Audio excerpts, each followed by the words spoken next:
You are listening to MFM 92.6. Move to the music. Alrighty, it is 12:30 and it is time for SiyakhulaLive, our award-winning talk show where South Africa's most urgent conversations come alive. Anchored by Stellenbosch University's Transformation Office and HR Department, this is the space where we move beyond the headlines to find the human stories underneath. Today, host Dr Chantell Witten is tackling a conversation that affects the very foundation of our future, child nutrition and early childhood development. Chantell, welcome to MFM. Exactly, Kyle. Good afternoon to you, Kyle, as well as the lunch clubbers. It is indeed what we like to do here between 12:30 and 1 o'clock on a Wednesday. Now, you will recall, Kyle, flowing from the State of the Nation address that was delivered by the President earlier this month. That was on the 6th of February. We learned from the state, or the head of the state's renewed focus on children, on nutrition, on early childhood development. And so I'm always excited to bring this conversation. I think it's important, right? We don't, I think it's important that we don't leave the State of the Nation address unaddressed. Yes. It's great to debate it, and it's great to bring it to the conversation in communities as well. So I'm very excited this week to be joined by Dr Chantell Witten, who's a public health nutrition advocate and director for health systems strengthening at Ilifa Labantwana. And together with Chantell, we reflect on what it means to confront child stunting and inequality, not only as policy challenges, but as matters of justice, dignity, and the kind of future that we're choosing to build for our younger citizens. Chantell, thank you so much for making time. I know I didn't even have to ask you twice. Always ready to chat to us on SiyakhulaLive. Thank you for making time. Welcome. Thank you so much, Katlego, and it's very nice to be back. And hello to the listeners as well. This is a conversation that is always urgent, I think, Chantell, and it was, I, for example, as an ordinary member of the public, was so excited to see and hear from the President kind of the urgency around tackling child stunting, inequality around children, and building this kind of investment in infrastructure for children. But let me get your reaction, Chantell, to the 2026 State of the Nation address, where President Cyril Ramaphosa drew attention to this persistent and serious challenge that is facing the country, child stunting and malnutrition. He also noted that more than a quarter of South African children under the age of 5 are currently stunted, which is a condition that is linked to chronic undernutrition that affects health and development and as well as learning. So your reactions? So Katlego, firstly, we want to, as civil society, as academics, as people working in the field of child health and development, we salute the President. We acknowledge the efforts that have been made over the years, and now elevating it into the SONA is a huge accomplishment for us that have been working in the field and for the children that we want to address. But I think we must be very conscious and look back and say, what have we not done? What have we failed to do to still have the kind of stunting levels that we have in South Africa, which is still above 25% of children under 5? So that means 1 in 4 children are stunted. That is wasted potential. And then if we look at the younger children, because the President also talked about the first 1,000 days, and for the listeners, that's for pregnant women, because the fetus is developing in a mom. So if the mom's nutritional status is not good, the fetus will be affected. And the first 2 years, because we know how important those first 2 years of a child's life is for health, development, growth, and brain development. So if we fail children in this time period, we have lost a window of opportunity. It is a critical window. And sadly, 35% of our children under 2 are stunted. So while we all talk about the under 5s, it's really the youngest child, the most vulnerable child, that we should be focusing on. And when we talk about stunting, is it a medical term? What are we referring to? What does child stunting really look like, or what is it about? So yes, it is a medical term. It's a medical term that has now filtered into public discourse, and the narrative around stunting at least has been established in mainstream conversations. So just to explain, it means when a child is too short for that child's age, and therefore length and growth in length is directly related to growth in brain size. So the architecture, the actual brain itself, is compromised when children are stunted. So we know that length growth is directly related to how well children will be as well. So it's got to do with your growth and development as healthy humans. So if we are stunted, we're more prone to get infections, we're more prone to get diarrhea, pneumonia, and this is why children die, especially young children. So, I mean, it's a national concern, clearly, Chantell. And why is stunting then not only a health issue, but also a marker of deep social and economic inequality in the country? So at a global level, South Africa is a signatory to the United Nations, and we have, constitutionally, we have committed to realizing the rights of children with a specific focus on children. So in the Constitution, we have section 28(1)(a) to C, which particularly talks to young children and adequate nutrition. It's called basic nutrition. So this basic nutrition is about providing enough quality nutrition so that children grow to their full potential. So it's not the absence of hunger or the absence of disease.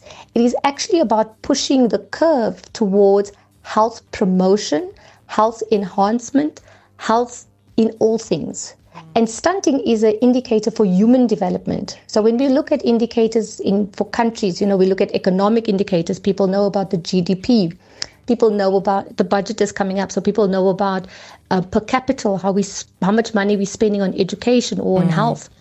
But when we look at stunting is an indication of how we have failed. Sure. We have failed in human development. We have failed in equity because stunting is highest where we have marginalization. It's highest when we have poverty. And unfortunately in South Africa, it also goes with race. So we can look across the race groups and we'll see that Black children, unfortunately, are carrying the burden of disease. Sure. We're chatting to Dr. Chantell Witten this afternoon on SiyakhulaLive on Lunch. Chantell is a public health nutrition advocate and director for health systems strengthening at Ilifa Labantwana. Now, Chantell, the SONA also spoke strongly about investing in children as the foundation of our future. Now, from a public health and nutrition perspective, and you also started to mention that first 1,000 days of a child's life. What does a meaningful investment actually look like in the first 1,000 days of a child's life? So a meaningful investment must be looked at as a package of interventions. This does not mean that one entity, one department, one directorate or institution has to deliver all of it. Absolutely. But it does mean that we as a society, we're now talking about, in global terms, we also talk about whole of society. All of society needs to look at how are we positioning children? Are we child-focused? We hear a lot about person-focused, human-focused development. And so I'm saying, let's think about where our children are and what we are doing for children in the context of public health. So when we think about our moms who are falling pregnant, we have very high levels of teenage pregnancy, which means we are failing young women. And we need to unpack that as well. Because when you have a baby, when you're too young, your own body is growing, and now your fetus is also demanding nutrients from that body. So you can see two entities are being affected. So we can't think about it just in terms of when the child arrives, but we need to think about what happens before the child arrives. So then as a country, what are we doing to protect women? And I want to bring this conversation not just as health outcomes, but as social outcomes. So we think about gender-based violence. We think about intergenerational sex. And when we have young women who have to trade their bodies because of food insecurity. So this brings us out now of health, because the minute you say health, people think of a clinic, they think about a hospital, they think about a doctor. Right. It's too late. Let's think about in a community, what are we doing to protect young women so that do not have babies too young? And then when women do have babies, what have we got in place to support them? For example, if you are an unemployed mother, you will not be able to then draw on the benefits of the unemployment fund. In some other countries, they protect mothers whether they are employed or not employed, because children are the future. So it's an investment in the future. Absolutely. So how is South Africa thinking about that? How are we as academics, are we pushing enough social protection so that children don't have to be stunted? which means we need to protect the mothers. So that's my first question. Yeah. Are we doing enough for mothers? And then are we doing enough to alleviate, to negate and reduce poverty? Because ultimately, poverty is the big draining factor on development. As long as we are entrenched and held to poverty levels like we have in South Africa, we are never going to get out of it. So even if we talk about the child support grant, it is not enough because it doesn't even meet the poverty line.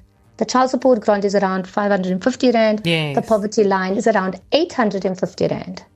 So we are far from giving economic access to good quality foods. And So I you mean, can there's that compromise, Chantell, around how do people cover that shortfall or the gap? How do people, make it month to month, right? When they're already in a deficit. Absolutely. And this is when we talk about the odds being against children, the odds being against, and I have to say this, against Black women. Yeah. It is really being carried by the masses of Black women who are trying to put food on the table, who are trying to get jobs when there's not enough jobs. And so we need to bring back the power to communities. What can we do? So, okay, we have the child support grant. Do we have enough food systems that can provide food to poor households? That's like food banking. Like co-ops. Can we have gardening co-ops? Can we have food gardens in churches, in schools? There's a lot that we can do. And I think there's been a lot of dialogues this past year. We had the G20 that focused also for the first time on the C20, which was focusing on children. And we have had dialogues around food insecurity. And so we see at the highest level of government, our president is saying, no child left behind.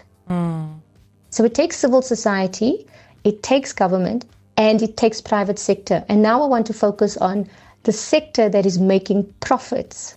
And we can have legislation that limits the amount of profit you make against something like food or water or electricity.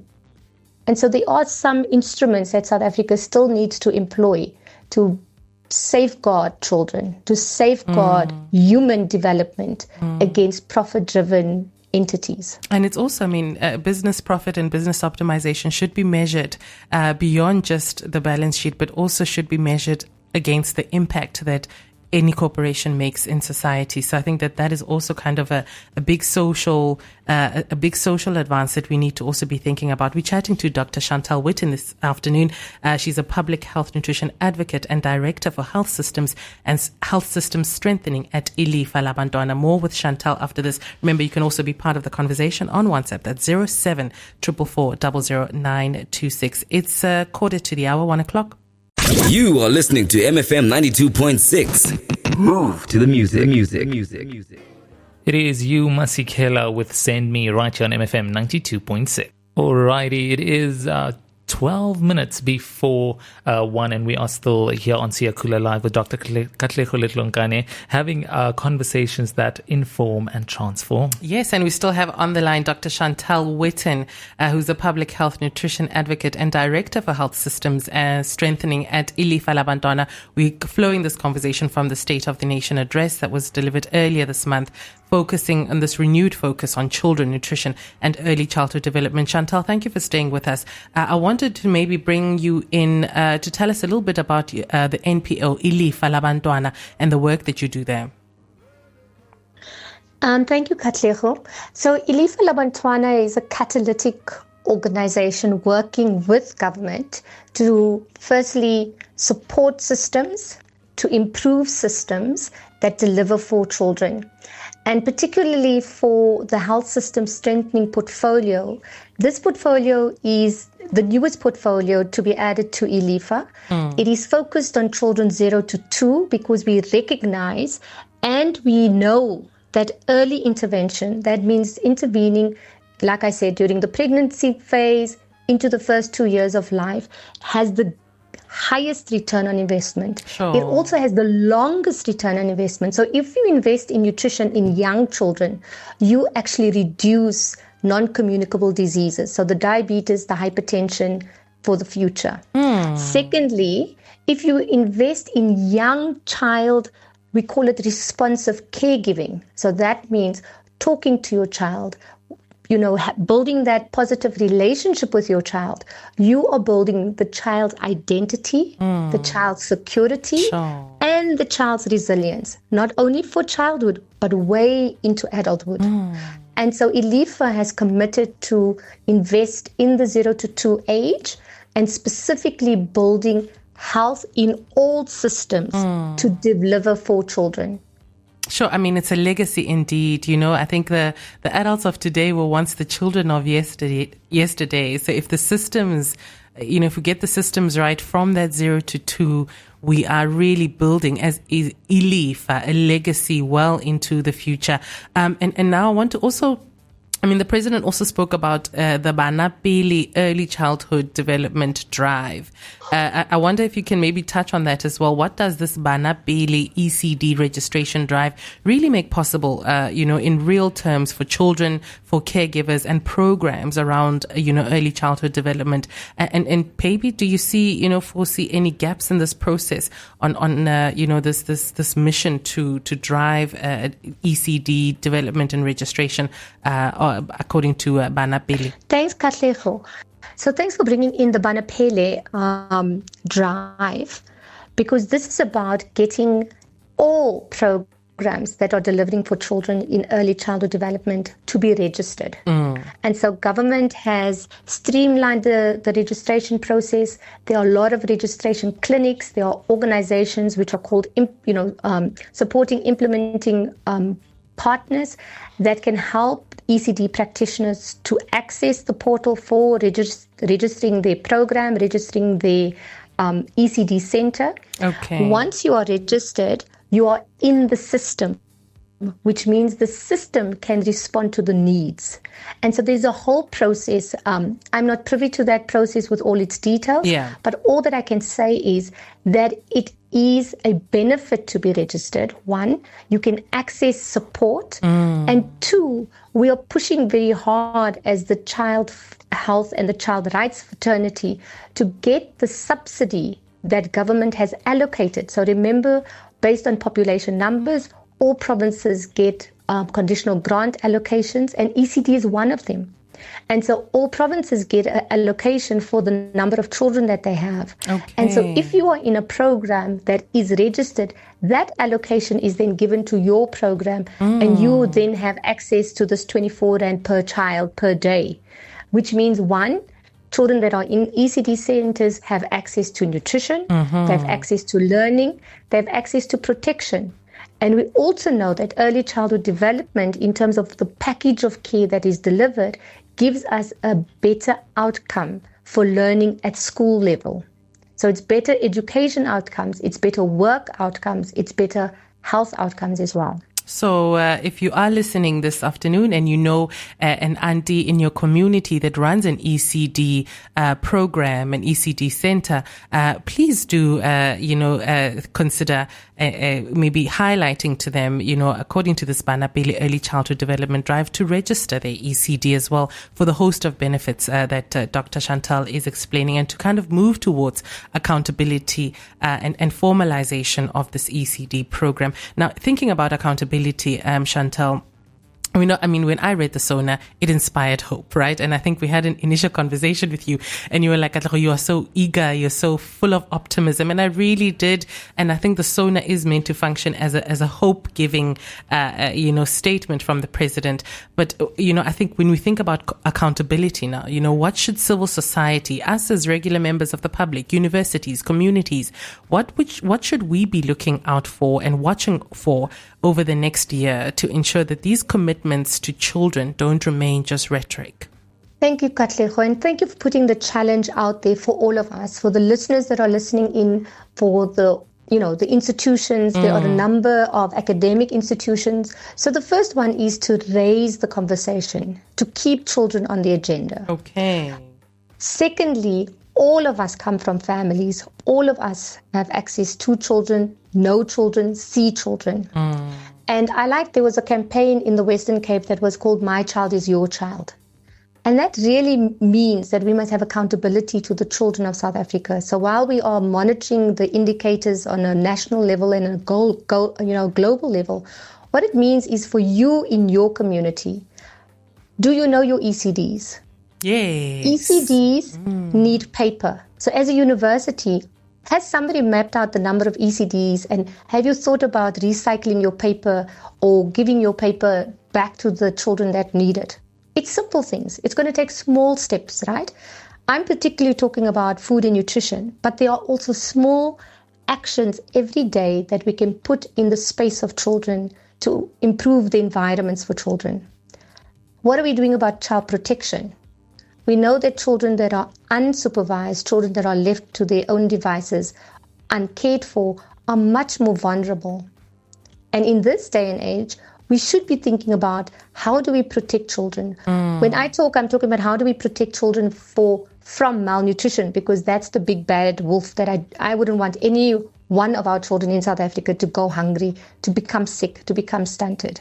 So protecting environment like the feeding environment. At universities, do we have a breastfeeding policy? 60% of university staff are women in their reproductive years. So it's also about pushing our institutions to become more responsive to protecting children and the future of children, obviously. So in each community, get to know your ECD, get to know your ECD networks, support those networks, go to the meetings of those networks and ask questions. Are our ECDs getting the subsidy that I heard about in the SONA? Yes. How are they using the subsidies? Because some of the feedback from ECD practitioners are, we don't know how to budget. We don't know how to access bulk buying food systems. So students are doing research. I come from an academic background, having worked at university. There are masters who are thinking about, projects and their thesis.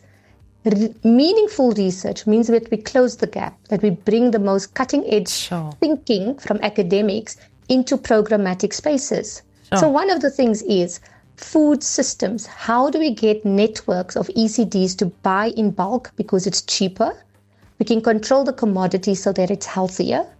And then we can look at our children and see whether our children are growing optimally.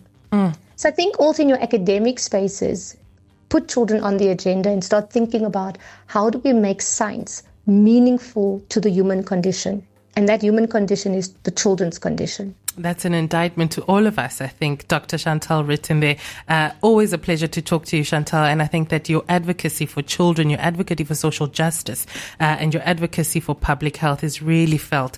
So thank you so much for chatting to us and for really plugging us back into the conversation and reminding us to keep children on the agenda. I look forward to continuing, looking out for your work and the work of Ilifa Labantwana as well, and also playing my part as well in keeping children on the agenda. So thank you for joining us this afternoon. Thank you, Katlego, and thank you to the radio station as well. Thank you so much. Thank you, Chantell. That is our conversation this afternoon. Director at Health Systems Strengthening at Ilifa Labantwana, Dr. Chantell Witten. And thank you to you as well for being part of the conversation this afternoon. We can do this again next week between 12:30 and 1 o'clock for more conversations that inform and transform. This is SiyakhulaLive on Lunch. You are listening to MFM 92.6. Move to the music.